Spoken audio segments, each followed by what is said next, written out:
இன்னைக்கு ஒரு இன்ட்ரெஸ்டிங்கான வீடியோ தான் பார்க்க போறோம். வீடியோக்குள்ள போறதுக்கு முன்னாடி என்னோட சேனல் இப்பதான் ஃபர்ஸ்ட் டைம் பார்க்குறவங்களா இருந்தா சப்ஸ்கிரைப் பண்ணிட்டு பாருங்க ஃப்ரெண்ட்ஸ். பக்கத்துலேயே ஒரு பெல் ஐக்கான் வரும், அதையும் நீங்க டச் பண்ணிட்டீங்கன்னா நான் போடுற வீடியோ எல்லாமே உங்களுக்கு உடனே நோட்டிபிகேஷன் கிடைச்சிடும். வீடியோவை ஃபுல்லா ஸ்கிப் பண்ணாம பாருங்க ஃப்ரெண்ட்ஸ். நிறைய டிப்ஸ் அண்ட் ட்ரிக்ஸ் எல்லாமே சொல்லியிருப்பேன். வாங்க ஃப்ரெண்ட்ஸ், இன்னைக்கு ஒரு இன்ட்ரெஸ்டிங்கான வீடியோ தான் பார்க்க போறோம். வீட்லேயே சாம்பார் பொடி குறைந்த அளவில் நம்ம ஒரு மாதத்துக்கு ஆகிற அளவுக்கு எப்படி அரைக்கிறதுங்கிறத உங்களோட ஷேர் பண்ணிக்கிறேன். இப்போ பாருங்கள், அதுக்கு தேவையான பொருட்களெல்லாம் எடுத்து வச்சுருக்கேன். எந்த ப்ரெசர்வேட்டிவ்ஸும் இல்லாமல் நம்ம வீட்டில் இருக்கிற பொருட்களை வச்சு செய்கிறது ரொம்ப சூப்பர் டேஸ்ட்டாக இருக்கும். ரெடிமேட் பவுட்ரு கடைகளில் வாங்குறதுல நிறைய ப்ரெசர்வேட்டிவ்ஸ் போடுறாங்க. அதெல்லாம் இப்போ இந்த காலகட்டத்தில் கேன்சருங்கிற ஒரு வியாதியை உண்டு பண்ணுதுன்னு சொல்கிறாங்க. தனியா வந்து 6 டேபிள் ஸ்பூன், துவரம்பருப்பு இது வந்து 2 டேபிள் ஸ்பூன், ரெட் சில்லி இது வந்து ஒரு 20 ரெட் சில்லி எடுத்து வச்சுருக்கேன். சின்ன பீஸ் பெருங்காயம், கட்டி பெருங்காயம் இல்லாதவங்க தூள் பெருங்காயம் கடைசியாக போட்டுக்கலாம் பவுட்ரு பண்ணுறப்ப. இது வந்து மிளகு 1/2 டீஸ்பூன், வெந்தயம் 1/2 டீஸ்பூன், கடுகு 1/2 டீஸ்பூன், உளுத்தம்பருப்பு 1 டீஸ்பூன், சீரகம் 1 டேபிள் ஸ்பூன், கடலைப்பருப்பு 1 டேபிள் ஸ்பூன், உப்பு சும்மா ஒரு 1/2 டீஸ்பூன், கருவேப்பிலை நல்லா ஒரு கைப்பிடி அளவுக்கு. அவ்வளோதான். இந்த மாதிரி நம்ம அரைச்சி வச்சுக்கிட்டோம்னா ஒரு மாதத்துக்கு ஒரு 4-5 ட்ரிப்பு சாம்பார் செய்கிறதுக்கு வரும். அப்பப்போ நம்ம ஃப்ரெஷ்ஷாக அரைச்சி எடுத்து வச்சுக்கலாம். இப்போ இது நான் எப்படி வறுக்கிறேங்கிறத உங்களோட காமிக்கிறேன், ஷேர் பண்ணிக்கிறேன். ஒரு அடி கனமான கடாய் வச்சுக்கலாம். கடாய் நல்லா சூடாயிடுச்சு. சும்மா கொஞ்சமாக ஒரு 1/2 டீஸ்பூன் அளவுக்கு எண்ணெய், நல்லெண்ணெய் தான் ஊற்றிருக்கேன். எண்ணெய் நல்லா சூடாகட்டும். நல்லெண்ணெய் இது எண்ணெய் ஊற்றுறது வந்து நம்ம இப்போ மிளகா வந்து வறுக்க போகிறேன். நெடி அடிக்கும். அந்த நெடி அடிக்காமல் இருக்கிறதுக்கு தான் இப்போ நல்லெண்ணெய் ஊற்றிருக்கேன். எந்த எண்ணெய் வேணால் ஊற்றிக்கலாம். முதல்ல இந்த பெருங்காயத்தை போட்டு நல்லா பொரிச்சிக்கலாம். நல்லா பொரிஞ்சு வரட்டும், அப்போ தான் நல்லா டேஸ்ட்டாக இருக்கும் சாம்பார் பொடி. கட்டி பெருங்காயம் இல்லைன்னா ஒன்றும் இல்லைங்க, நீங்கள் தூள் பெருங்காயம் கூட ஆட் பண்ணிக்கலாம். அது ஃபைனலாக நீங்கள் கடாய் சூட்லேயே கடைசி ஆஃப் பண்ணுறப்ப போட்டுடுங்க. அந்த கடாய் சூட்லேயே நல்லா வறுபட்டுடும். லோ ஃப்ளேமில் வச்சு செய்யலாம், கருகாமல் இருக்கணும். இப்போ எடுத்து வச்சுருக்கிற ரெட் சில்லி அதை போட்டுக்கலாம்.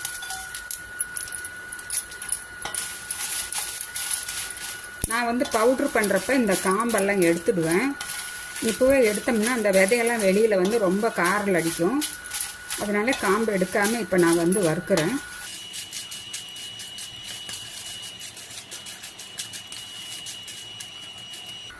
இப்போ இது நல்லா வறுபட்டுடுச்சு. இப்போ இதை நான் எடுத்துடுறேன். எடுத்து ஒரு தட்டில் மாற்றிக்கலாம்.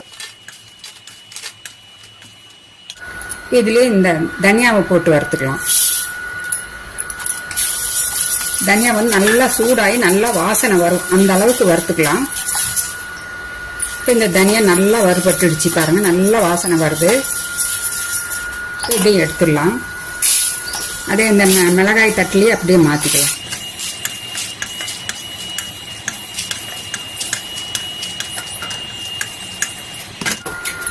இப்போ இந்த கடாயிலே பாருங்கள், துவரம்பருப்பு எதுவுமே எண்ணெயெல்லாம் ஊற்ற வேண்டியதில்லை, ட்ரையாகவே வறுத்துக்கலாம். இந்த கடாயில் கொஞ்சம் எண்ணெய் இருந்ததில் நான் வந்து தனியாவை வறுத்துக்கிட்டேன். இப்போ அடுத்தது துவரம்பருப்பு 2 டேபிள் ஸ்பூன் போட்டிருக்கேன், அதை வறுத்துக்கிறேன்.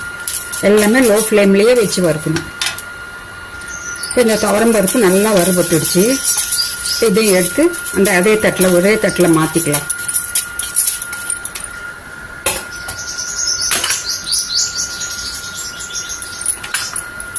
கொஞ்சம் கலரும் பாருங்கள், லேசாக கலரும் கொஞ்சம் சேஞ்ச் ஆகிருக்கு.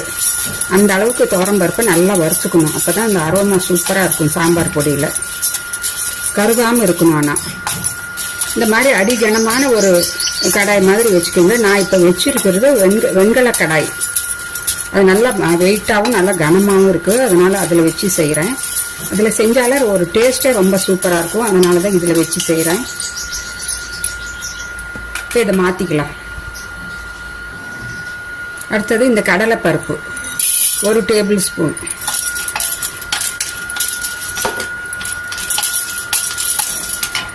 இந்த கடலைப்பருப்பு கூடவே நான் இந்த உளுத்தம்பருப்பும் போட்டுக்கிறேன். உளுத்தம்பருப்பு 1 டேபிள் ஸ்பூன். ரெண்டும் லோ ஃப்ளேம்லேயே வச்சு கொஞ்சம் நல்லா கலர் சேஞ்ச் ஆகிற வரைக்கும், லைட்டாக கலர் சேஞ்ச் ஆகணும், அவ்வளோதான். நல்லா சூடாகணும், கலர் ரொம்ப சேஞ்ச் ஆகக்கூடாது. சிம்லேயே வச்சு வறுத்துக்கலாம். பாருங்க, இப்போ இந்த கடலைப்பருப்பு உளுத்தம்பருப்பு ரெண்டுமே லைட்டாக கலர் கொஞ்சம் சேஞ்ச் ஆகிடுச்சு. இப்போ இதை நான் எடுத்துடுறேன்.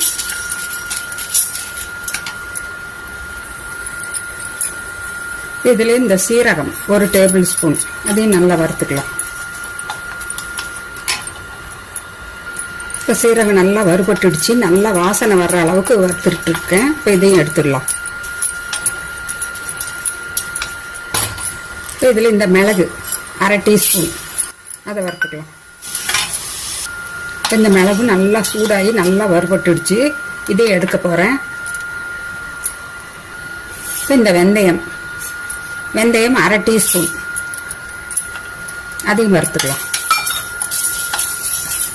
இப்போ இந்த வெந்தயமும் நல்லா வறுபட்டுடுச்சு, இதை எடுத்துடலாம். அடுத்தது கடுகு 1/2 டீஸ்பூன், அதையும் நல்லா நல்லா பொரியிற அளவுக்கு வறுத்துக்கலாம். கடுகு நல்லா பொரியணும், பட்டுன்னு அந்த அளவுக்கு வறுத்துக்கலாம். கடுகு பாருங்க நல்லா பொரியுது. இப்போ எடுத்துடலாம். இப்போ அடுத்தது கருவேப்பிலை, நல்லா அந்த ஈரமெல்லாம் போயிடணும். கருவேப்பிலை நல்லா ட்ரை ஆகி நல்லா உடையிற அளவுக்கு, கையில் உடைச்சிங்கன்னா நல்லா உடையிற அளவுக்கு, பவுடர் ஆகிற அளவுக்கு வறுத்துக்கலாம். இல்லைன்னா சாம்பார் பொடியெல்லாம் கூண்டு கட்டிக்கும். இதில் ஈரம் இருந்துச்சுன்னா லோ ஃப்ளேம்லேயே வச்சு நல்லா வறுத்து எடுத்துக்கலாம். கருவேப்பிலை நல்லா உடையணும், இப்போ கையில் தொட்டாலே. இந்த கருவேப்பிலை நல்லா வறுபட்டுடுச்சு பாருங்கள், நல்லா சலன்னு வறுபட்டுடுச்சு. நல்லா கையில் தொட்டாலும் பவுடர் ஆகுது. இப்போ இதுலேயே இந்த உப்பையும் போட்டுடலாம். உப்பு போடுறது எங்களுக்கு கெடாமல் இருக்கும். 1 மாதத்துக்கு மேலேயே நீங்கள் வெளியிலேயே வைக்கலாம். வெளியிலேயே வச்சாலும் ஒன்றும் ஆகாது, வாசனையும் போகாது. உப்பு ப்ரிசர்வேட்டிவ் தான். உங்களுக்கு கொஞ்சமாக மஞ்சத்தூள் வேணும்னாலும் இப்போ இந்த இதில் போட்டுக்கலாம். நான் மஞ்சத்தூள் போடல, சாம்பார் வைக்கிறப்ப அதில் போட்டுக்குவேன். அப்போ நீங்கள் கட்டி பெருங்காயம் இல்லாதவங்க தூள் பெருங்காயம் போடுறவங்களா இருந்தால் இந்த நான் ஸ்டவ் ஆஃப் பண்ணுறேன் அந்த ஸ்டேஜில் நீங்கள் தூள் பெருங்காயம் இந்த சாம்பார் பொடிக்கு 1 டீஸ்பூன் அளவுக்கு நீங்கள் ஆட் பண்ணிக்கலாம். பாருங்கள், இந்த கருவேப்பிலையை உங்களுக்கு கையில் எடுத்து உடச்சி காமிக்கிறேன். நல்லா உடையுது பாருங்கள், நல்லா கையில் தொட்டாலும் இப்படி பவுடர் ஆகுது. இந்த ஸ்டவ் ஆஃப் பண்ணிடுறேன். இந்த கடாய் நல்லா சூடு ஆறுற வரைக்கும் இதுலேயே இருக்கட்டும். ஆல்ரெடி வறுத்து வச்சிருக்கிற எல்லா பொருளையும் இதுலேயே கொட்டி நல்லா அப்படியே அந்த கடாய் சூட்லேயே இருக்கட்டும். அப்புறம் நல்லா நைஸாக ஃபைன் பவுடராக பண்ணி உங்களுக்கு காமிக்கிறேன். நல்லா வறுத்து வச்சிருக்கிறதையும் இதில் கொட்டிக்கலாம்.